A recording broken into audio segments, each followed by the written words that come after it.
नमस्कार, स्वागत आहे तुमचे आमच्या चॅनेलमध्ये। आवाज महामुंबईचा, शोध बातमीचा, कौल मनाचा।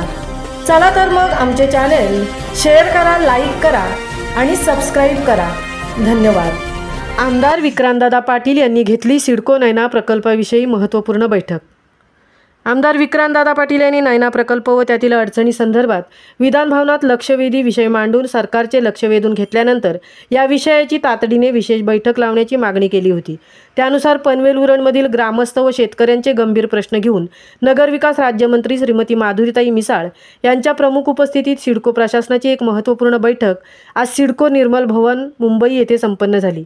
या बैठकीदरम्यान ग्रामस्थ व शेतकऱ्यांच्या बाधित घरांना नियमित करणे, शेतकऱ्यांच्या मूळ घरावर आरेखित केले गेलेले इतर शेतकऱ्यांचे 40% प्लॉट तथा शेतकऱ्यांच्या घरांवर टाकली गेलेली गार्डन, ओपन स्पेसेस व इतर आरक्षणे याबाबत आरक्षण इतरत्र हलवण्यासंदर्भात बदल करून तातडीने निर्णय करणे, गावठाणलगतच्या बांधकामांना नियमित करण्यासाठी UDCPR मधील कंजेस्टेड एरियासाठीचे तरतुदी लागू करणे, पुनर्विकासाकरता वाढीव FSI देणे, रस्त्यात बाधित होणाऱ्या शेतकऱ्यांच्या बांधकामांना योग्य मोबदला, पुनर्वसन याबाबत सकारात्मक निर्णय करणे, शेतकरी व ग्रामस्थांची योग्य पद्धतीने संवाद साधून त्यांच्या शंकांचे निरसन करणे व अडचणी दूर करणे या सर्व व इतर अतिमहत्त्वाच्या विषयांवर विस्तृत चर्चा झाली।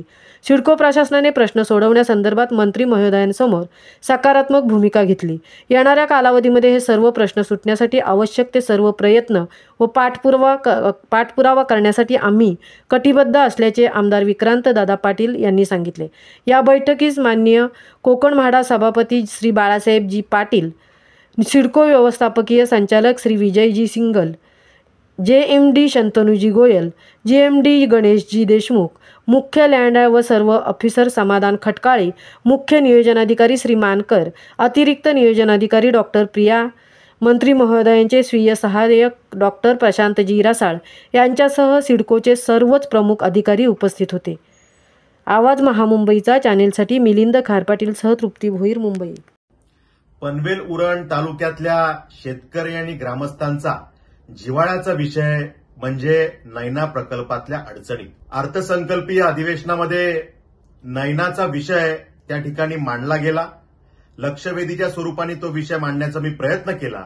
सरकारचं लक्ष याकडे वेधून घेतलं आणि या प्रकल्पातल्या एकंदरीत त्रुटी काय आहेत, शेतकऱ्यांच्या ग्रामस्थांच्या भावना काय आहेत आणि त्यांना आर्थिक अडचणीत आणण्याचं काम कशा पद्धतीनं झालंय हा विषय त्या ठिकाणी मांडला गेला आणि यामध्ये सकारात्मक भूमिका सगळ्या अधिकाऱ्यांनी घेतली आणि ह्याची पाठपुराव्याची तातडीची बैठक आज त्या ठिकाणी सिडकोच्या अधिकाऱ्यांबरोबर सन्माननीय मंत्री माधुरीताई मिसाळ यांच्या प्रमुख उपस्थितीमध्ये झाली आणि त्यामध्ये या सगळ्या विषयांची चर्चा करण्यात आली की आमच्या शेतकऱ्यांच्या घरावरती इतर कोणाची तरी 40% प्लॉट टाकण्याचं काम त्या ठिकाणी झालंय।